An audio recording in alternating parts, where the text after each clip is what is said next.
Sa iba pang balita, dagdag presyo sa diesel at gasolina, asahan sa susunod na linggo.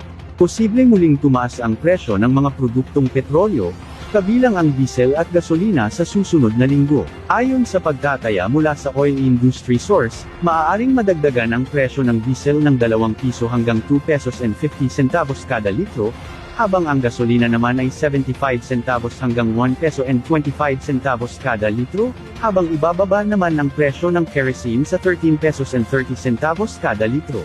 Sinabi rin ng source na nananatiling mataas ang presyo ng crudo dahil sa tumitinding geopolitical tension sa gitnang silangan, na nakaapekto sa pandaigdigang supply ng langis. Samantala, suportado rin ang pagtaas ng presyo ng gasolina dahil sa kakulangan ng supply at pagbaba ng refinery output sa iba't ibang bansa, dahil sa limitadong supply ng crudo mula sa gitnang silangan, napipilitan umanong gumamit ang ilang refinery sa Asia ng mas mababang klase ng crude oil na hindi akma sa kanilang mga pasilidad.